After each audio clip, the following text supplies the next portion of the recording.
আসসালামু আলাইকুম রহমতুল্লাহি ওবরকাতুহু। সম্মানিত দর্শক, ইতিমধ্যে আপনারা সবাই জেনে গেছেন যে আমাদের যে আন্তর্জাতিক অপরাধ ট্রাইব্যুনাল যেখানে শেখ হাসিনার বিচার হচ্ছে। জুলাই বিপ্লবে যারা হত্যাকাণ্ড চালিয়েছে তাদের বিচার হচ্ছে। পলিটিক্যাল যারা লিডার আছেন তারা সহ পুলিশ এবং সেনাবাহিনী যারা কর্তা তাদেরকে আসামি করে একের পর এক মামলা হচ্ছে। এবং এ সকল মামলার মধ্যে একেবারে সাম্প্রতিক যে মামলা হয়েছে সেই মামলায় যাদেরকে আসামি করা হয়েছে, শেখ হাসিনার সঙ্গে যাদেরকে আসামি করা হয়েছে তাদেরকে শেখ হাসিনার মাই ম্যান হিসেবে অভিহিত করা হতো। ডিজিএফআইয়ের ৫ জন ডিজি যাদের পদমর্যাদা লেফটেন্যান্ট জেনারেল, অর্থাৎ সেনা প্রধানের আগের যে পদবিটি, লেফটেন্যান্ট জেনারেলের পরেই জেনারেল। আমাদের আগে যারা সেনাপ্রধান হতেন বঙ্গবন্ধুর জমানাতে, ইভেন জিয়াউর রহমানের জমানাতে তাদের পদবি ছিল মেজর জেনারেল। তো মেজর জেনারেল এর পরবর্তীতে এরশাদের জমানাতে এটি লেফটেন্যান্ট জেনারেল করা হয়। এটি বহুদিন পর্যন্ত থাকে। একেবারে শেষের দিকে এসে শেখ হাসিনার জমানাতে এই পদটিকে করা হয় জেনারেল। তো 3 স্টার জেনারেল বা 4 স্টার জেনারেল বলা হয়। এখন যারা আছেন 4 স্টার জেনারেল। তো 4 স্টার জেনারেলের আগে 3 স্টার জেনারেল এই লেফটেন্যান্ট জেনারেল। এই লেফটেন্যান্ট জেনারেল পদটি এরশাদ থেকে শুরু করে একেবারে শেষ পর্যন্ত সেনাপ্রধানের পদ ছিল। ইটস এ ভেরি গুরুত্বপূর্ণ। তো এরকম ডিজিএফআইয়ের ৬ জন লেফটেন্যান্ট জেনারেলের বিরুদ্ধে মামলা হয়েছে। এদের মোরালেস সবাইকে চিনি। তার মধ্যে আকবর যে আছে তাকে ভালো করে চিনি, খুব ভালো করে চিনি। আমি যখন জেলে যাই সেই সময়টিতে আকবর সাহেবের সঙ্গে আমার দেখা হয়েছিল। উনি আমাকে চায়ের দাওয়াত দিয়েছিলেন। ঠিক ওনার অফিসে গিয়ে ওনার সাথে রোজার মাসে আলাপ আলোচনার সময়টিতে আমার প্রায় ২ থেকে ৩ ঘন্টার সময় সে আমাকে নষ্ট করে, এবং সেই ৩ ঘন্টার সময়ের মধ্যে আমি যদি অন্যভাবে রাজনৈতিক আমার যে কানেকশন রয়েছে সেখানে আমি বৈঠক করতে পারতাম, তাহলে আমাকে জেলে যেতে হতো না, আমার রাজনৈতিক ভবিষ্যৎ ভিন্ন হতে পারত। কিন্তু সালমান এফ রহমানের দোসর হিসেবে জেনারেল আকবর সেই রোজার মাসে আমার সাথে ওই সময়টাতে যে প্রতারণা করেছেন, আমি জেলখানা থেকে আমার ভিতর থেকে একটা দীর্ঘশ্বাস চলে এসছে। এর কারণ হলো, প্রথম থেকে আমি সেনাবাহিনীকে সাহায্য করার চেষ্টা করেছি, যেহেতু আমার লেখার হাত ছিল এবং টকশোতে যেতাম। তো তাদের যে সমস্যাগুলো ছিল বিশেষ করে পাহাড়ি অঞ্চলে, তো সেক্ষেত্রে ডিজিএফের যারা কর্তা ব্যক্তি তারা প্রায় আমার কাছে আসতেন, আমার অফিসে আসতেন।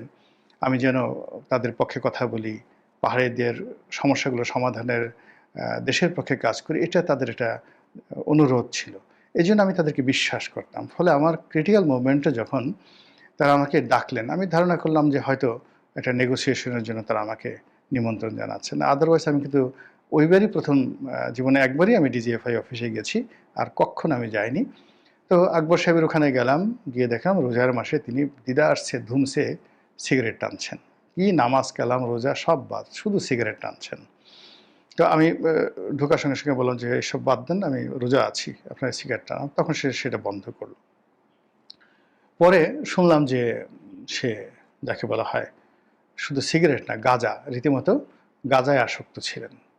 চেহারার ভিতরে দেখবেন একটা গাঞ্জারু গাঞ্জারু, এবং যাকে বলা হয়, এবং তার ব্যক্তিগত বিষয় নিয়ে আমার গীবত হয়ে যাবে, এই সকালবেলা বলতে চাচ্ছি না, কিন্তু যা আমি শুনেছি এতে শেখ হাসিনাকে ডুবানোর জন্য এরকম একজন আকবরই যথেষ্ট।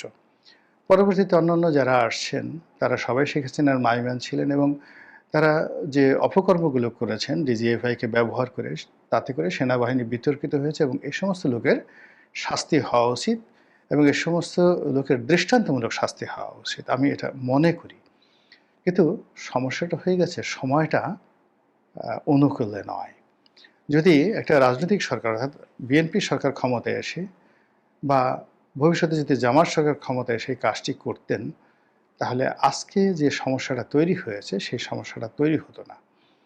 দ্বিতীয়ত এই ঘটনার সঙ্গে, সঙ্গে আবার র্যাবের অনেক কর্মকর্তা যারা র্যাবের কয়েকজন সিও মানে কমান্ডিং অফিসার ছিলেন তারা।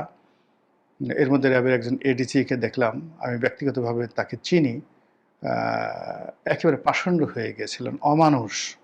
র্যাবে আসার সঙ্গে, সঙ্গে তার আর্ট, অ্যাটিটিউড, বডি ল্যাঙ্গুয়েজ সবকিছু যতদিন তিনি র্যাবে ছিলেন রীতিমতো দানবের মতো ছিলেন। ফলে এই সকল দানবের অবশ্যই শাস্তি হওয়া উচিত। কিন্তু এর সঙ্গে, সঙ্গে আবার কিছু নিরীহ লোক আছেন। একেবারে যাকে বলা হয় যারা খুবই ভদ্রলোক মানুষ। ডিজিএফ এর মধ্যে ২ জন লোক আছেন লেফটেন্যান্ট জেনারেলের মধ্যে জয়নুল আবেদিন। এর মধ্যে একজন জয়নুল আবেদিন আছেন রিয়েলি ভালো মানুষ, একেবারে অনেস্ট। একটা স্পট নেই কিন্তু তাকেও এখানে আসামি করা হয়েছে। এক জয়নুল আবেদিন ফাজিল। মানে এর মধ্যে এক কোন জয়নুল আবেদিন ফাজিল এখন আমি চেহারা দেখে বলতে পারবো, বাট এক জয়নুল আবেদিন আছেন, হি ওয়াজ রিয়েলি নাইস ম্যান। ভালো মানুষ, সব দিক দিয়ে ভালো মানুষ। কিন্তু তাকেও ফাঁসানো হয়েছে। আবার র্যাবের মধ্যেও যেমন র্যাবের ডিজি হিসেবে একজন পুলিশ কর্মকর্তা আছেন, তাকে ফাঁসানো হয়েছে। তো আমি জানি যে তিনি লেখাপড়া জানা মানুষ, ভদ্রলোক মানুষ। বাড়ি বোধহয় শরীয়তপুরের ওদিকে তার বাড়ি। কিন্তু তাকেও ফাঁসানো হয়েছে। এনিওয়ে কাজ করতে গেলে ভুলভ্রান্তিগুলো হবেই। কিন্তু সমস্যা হয়ে গেছে যে এই মুহূর্তে সরকারের যে টালমাটাল অবস্থা, দ্বিতীয়ত সামনে নির্বাচন, তৃতীয়ত যে প্রশাসন থেকে শুরু করে পুরো যে আইন অঙ্গন, সেখানে সেনাবাহিনীর এই বিপুল সংখ্যক ঊর্ধ্বতন কর্মকর্তাদেরকে গ্রেপ্তার করা, হ্যান্ডকাপ পরানো, তাদেরকে টেনে হেঁচড়ে কোর্টে হাজির করা, এটা এই মুহূর্তে খুবই স্পর্শকাতর। এটা সেনাবাহিনীর মধ্যে নেতিবাচক প্রতিক্রিয়া তৈরি করবে, কোনো সন্দেহ নেই। অথচ ঠিক সেম কাজটি একটা পলিটিক্যাল পার্টি করলে এটা তাদের জন্য কোনো সমস্যা ছিল না। আপনারা জানেন যে ২১শে আগস্ট গ্রেনেড হামলা, এখানে এনএসআইয়ের যে তৎকালীন প্রধান, ডিজিএফআইয়ের ব্রিগেডিয়ার রহিম, এনএসআইয়ের প্রধান মেজর জেনারেল রেজ্জাকুল হায়দার, তারা জেলে ছিলেন। এর মধ্যে ব্রিগেডিয়ার রহিম অসম্ভব মেধাবী একজন অফিসার ছিলেন, তিনি তো মারাই গেলেন জেলে। আমার সৌভাগ্য বা দুর্ভাগ্য, এদের দুজনের সঙ্গে আমার জেলে দেখা হয়েছিল এবং দীর্ঘক্ষণ কথাবার্তা হয়েছিল। তো কাজেই এই দুজন মানুষ কি করে এই ঘটনার সাথে জড়িত হয়ে গেলেন, তারা আমাকে অন্তরঙ্গভাবে, জেলখানাতে বসে কিন্তু বেশিরভাগ লোক মিথ্যা কথা বলে না। তো তারা বলার চেষ্টা করছিলেন যে এখানে আসলে টোটাল ঘটনাটা ২১ আগস্ট গ্রেনেড হামলা বা অন্য যা কিছু আছে, ১০ ট্রাক অস্ত্র মামলা, এই পুরো জিনিসগুলোর নেপথ্য কারণগুলো জেলখানাতে যেভাবে শুনে এসেছিলাম, তাতে অনেক সময় একটা চেইনের মধ্যে অনেক কিছু করতে হয় সবাইকে। এটা হলো বাস্তবতা। তো যাই হোক, এনিওয়ে এখন এই যে শেখ হাসিনার মাইমান যে ৫ জন জেনারেলকে, আমি ৫ জন জেনারেলকে নিয়ে কথা বলি, অন্য কাউকে নিয়ে কথা বলার দরকার নেই। তাদের বিরুদ্ধে গ্রেপ্তারি পরোয়ানা জারি করা হয়েছে। ইতিমধ্যে যে কথা শোনা যাচ্ছে যে এই ৫ জনই এখন নিরাপদ আশ্রয়ে আছেন, অর্থাৎ সেফ এক্সিট নিয়ে দেশের বাইরে আছেন। তো কাজেই এই বিচারগুলো হবে প্রতীকী বিচার। তাদেরকে গ্রেপ্তার করে আনা, কোর্টে হাজির করা, এটা বলতে গেলে অসম্ভব বিষয়। কিন্তু মূল ব্যাপার হলো যাদেরকে আপনি ধরতে পারবেন না, গ্রেপ্তার করতে পারবেন না, তো তাদেরকে আসামি করে অযথা সিন ক্রিয়েট করার কি দরকার ছিল এই মুহূর্তে? This is my question. Second thing হলো যে এইটা এই মুহূর্তে কেন দরকার ছিল? বিকজ মূল টার্গেট তো শেখ হাসিনাকে মামলা দেওয়া। মূল টার্গেট হলো আওয়ামী লীগকে নির্বাচনের বাইরে রাখা, আওয়ামী লীগকে ভয় দেখানো। মূল টার্গেট হলো যে বর্তমান যে সরকার, সে যেন একটা সাকসেসফুল নির্বাচন করতে পারে, ডক্টর মোহাম্মদ ইউনূসের সরকার, অথবা সে যেন শান্তিপূর্ণভাবে নিরাপদে ক্ষমতায় থাকতে পারে। এই দুটো নিয়ে তো কাজ করছে। এক পক্ষ বলছে ৫০ বছর থাকুন, আর এক পক্ষ বলছেন যে না, আজকে নির্বাচন দিয়ে চলে যান। তো দুটো কাজই বর্তমান সরকার সফলতা চাচ্ছে। সেই সফলতা প্রদর্শন করার জন্য তাদের দরকার হলো মানে আওয়ামী লীগকে দমন করা। তা আওয়ামী লীগের যারা পলিটিক্যাল পার্সোনালিটি, অলমোস্ট তো সবাই জেলখানাতে আছে দেশের মধ্যে, আর দেশের বাইরে যারা আছেন তারা তো দেশের বাইরেই আছেন এবং তাদের বিরুদ্ধে মামলা মোকদ্দমা চলছে। তো সেক্ষেত্রে প্রশাসনকে দরকার সরকারের সবচেয়ে বেশি। তো সেই প্রশাসনে যারা কর্তা ব্যক্তি, যেমন ধরুন সকল আইজি একমাত্র নূর মোহাম্মদ সাহেব ছাড়া সবার বিরুদ্ধে মামলা হয়েছে। এখন মামুন সাহেব আইজি, শহীদুল্লাহ সাহেব আইজি, তারা জেলে আছেন।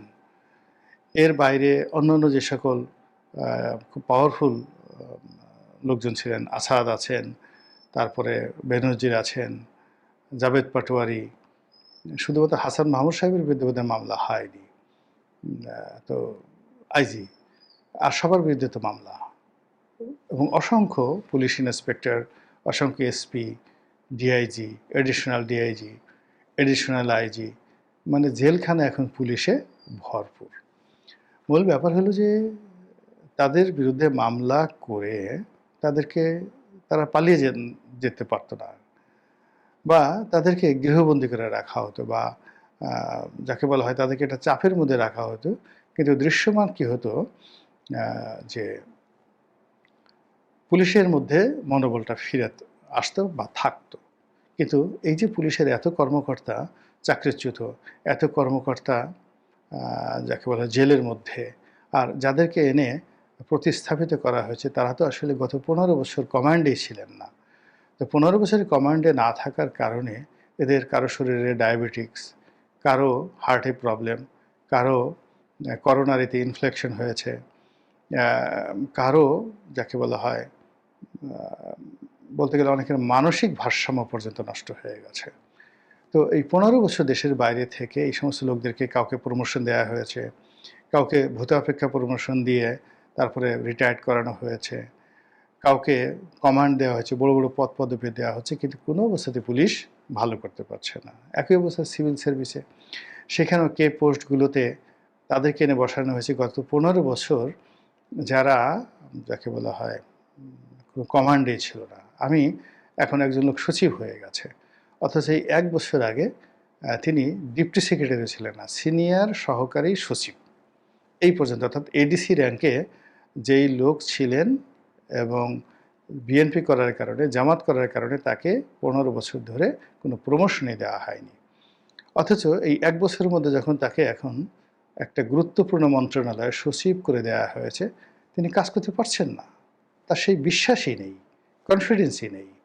ভীত সন্ত্রস্ত হয়ে সে শুধু ভয় পাচ্ছে যে কখন তার চাকরি চলে যায়, কখন এই সরকার চলে যায়, আবার তাকে জুলুমের মধ্যে পড়তে হয়, আবার তাকে জেলে যেতে হয়, এই ভয়ে কাজ করতে পারছে না। আর যারা রিটায়ারমেন্ট ছিলেন, যাদেরকে বসানো হয়েছে, যেমন ক্যাবিনেট সচিব, তারপর শেষে এই যে সংস্থাপন সচিব ছিলেন, যে ভদ্রলোকের বিরুদ্ধে এখন দুর্নীতির অভিযোগ আসছে, যাকে সরিয়ে দেওয়া হয়েছে, এরকম অনেকের বিরুদ্ধে যারা রিটায়ারমেন্ট থেকে এসে এখানে দায়িত্ব নিয়েছেন, তারা কেউ ভালো করতে পারেননি, কেউ ভালো করতে পারেননি। তো এই যে সরকার যে কাজগুলো করছে, যেগুলো আনএক্সপেক্টেড, অনাহূত এবং অপ্রয়োজনীয়, এর ফলে সরকারের যে মূল লক্ষ্য, গোল, সেই গোল থেকে তারা পিছিয়ে যাচ্ছে। আর এ সমস্ত কর্মের ফলে কি হলো, প্রতিপক্ষ শক্তিশালী হচ্ছে, আওয়ামী লীগ শক্তিশালী হচ্ছে। আর যারা সরাসরি ক্ষতিগ্রস্ত হচ্ছে তারা চিন্তা করছে যে, মানে নর্মালি হলো কি, যে ধরুন এই 5 জন জেনারেল বা তার সাথে সম্পৃক্ত এই 5 জনের সাথে ধরুন আরও 50 জন করে আছে, তাই 5, 50, 250 যদি কর্মকর্তা থাকে, তো 250 কর্মকর্তাদের মধ্যে ধরেন গড়ে 200 কর্মকর্তা এখনো কমান্ডে আছে, যারা একসঙ্গে অপারেশন পরিচালনা করেছে। খুন বলেন, জখম বলেন, ঘুষ বলেন, দুর্নীতি বলেন, একসঙ্গে তারা কাজ করেছে। ডিজিএফআই ডিজি তো নিজে কোনো কাজ করেননি, তিনি কমান্ড করেছেন। তিনি কমান্ড করেছেন হয়তো একজন ব্রিগেডিয়ারকে, ব্রিগেডিয়ার কমান্ড করেছে একজন কর্নেলকে, কর্নেল কমান্ড করেছে লেফটেন্যান্ট কর্নেলকে, লেফটেন্যান্ট কর্নেল তার লোকজন নিয়ে সে সেটা বাস্তবায়ন করেছে। এটাই তো হয় নর্মালি, কেননা ফিল্ডে যারা থাকে সিও তারা লেফটেন্যান্ট কর্নেল পর্যায়ে থাকে, আর কর্নেল যারা থাকেন তারা অফিসে বসে থাকেন কমান্ডিং অফিসার হিসেবে বা কোর কমান্ডার হিসেবে তিনি সেখানে থাকেন। তো মানে লেফটেন্যান্ট জেনারেল, মেজর জেনারেল, ওনারা তো জাস্ট কমান্ডটা ক্যারি করেন বা কমান্ডটা থ্রো করেন, এই হলো অবস্থা। এখন ওই যে আকবর, সে ওই অফিসে বসে যে কাজটা করেছে, সে তার সেকেন্ড ইন কমান্ডকে দায়িত্ব দিয়েছে। এইভাবে ক্যাপ্টেন পর্যায়ে যারা ছিল, সেই ক্যাপ্টেন, অর্থাৎ আকবরের সময় যারা ক্যাপ্টেন, তারা হয়তো এখন মেজর জেনারেল হয়ে গেছেন, ব্রিগেডিয়ার জেনারেল হয়ে গেছেন। তো এই মানুষগুলোর মধ্যে তো এই 200 অফিসারের মধ্যে একটা আতঙ্ক ছড়িয়ে পড়ছে না? আতঙ্ক ছড়িয়ে পড়ার ফলে তারা কি করছে, তারা ধরে নিচ্ছে যে এগুলো যখন কোর্টে উঠবে, আলোচনা হবে, তাদের নাম অটোমেটিক চলে আসবে এবং টুডে অর টুমরো তাদেরও এই মামলায় অন্তর্ভুক্ত হবেন।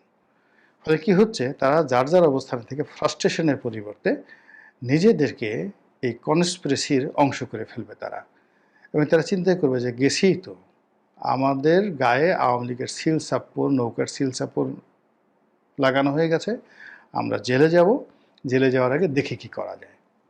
তো এই কাজটি কী করার দরকার ছিল, এটা আমি বুঝতে পারছি না।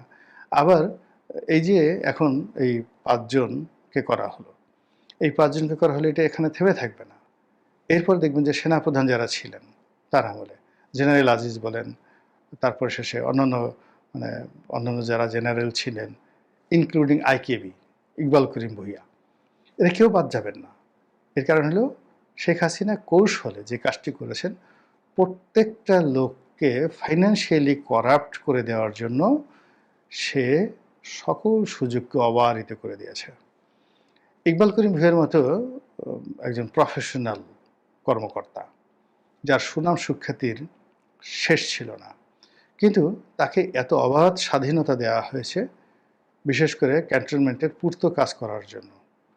যেই পূর্ত কাজগুলো নিয়ে যদি ক্যান্টনমেন্টের মধ্যে এখন তদন্ত হয়, বাইরে থেকে যদি কেউ তদন্ত হয়, তিনি এবং তার যারা লোকজন আছেন সবাই ফেঁসে যাবেন।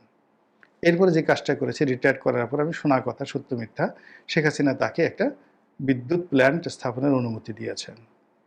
তো এটা নিয়ে উনি কীভাবে এটা অস্বীকার করবেন যে আমাকে দেয়নি বা আমি নেইনি? এটা তো অস্বীকার করতে পারবেন না। তো এভাবে আসলে জেনারেল আজিজ থেকে শুরু করে সকল সেনাপ্রধান, অর্থাৎ যদি পুলিশ প্রধানদের সাথে সাথে এইভাবে সেনাপ্রধানদেরকে টার্গেট করা হয়, তাহলে ওয়াকারুজ্জামানের মনে কী চিন্তা আসবে বলেন তো? বা ওয়াকারুজ্জামানের পরে যিনি আসছেন, যার নাম আসছে শামীম বা অন্য যারা আছেন, তাদের মনে কী আতঙ্ক কাজ করবে? বর্তমান প্রধান বিচারপতির মনে কী আতঙ্ক কাজ করবে? নেক্সট বিচারপতির মনে কী কাজ করবে? সব মিলিয়ে যে কাজগুলো হচ্ছে, আপনার কাছে কী মনে হচ্ছে যে এগুলো এত দ্রুত দরকার ছিল? আমি আগেই বলেছি যে এগুলো আমি ব্যক্তিগতভাবে মনে করি এগুলো দরকার। কিন্তু এটা একটা পলিটিক্যাল স্টেবল সরকার ধীরে সুস্থে এই কাজগুলো যদি করত, তাহলে ফলাফলটা ভালো হতো। কিন্তু এই নির্বাচনের আগে হঠাৎ করে এই জিনিসগুলো, এটা আমার কাছে ব্যক্তিগতভাবে ভালো মনে হচ্ছে না। মহান আল্লাহ আমাদের সবাইকে হেদায়েত দান করুন এবং হেফাজত করুন। আসসালামু আলাইকুম ওয়া রাহমাতুল্লাহি ওয়া বারাকাতুহু।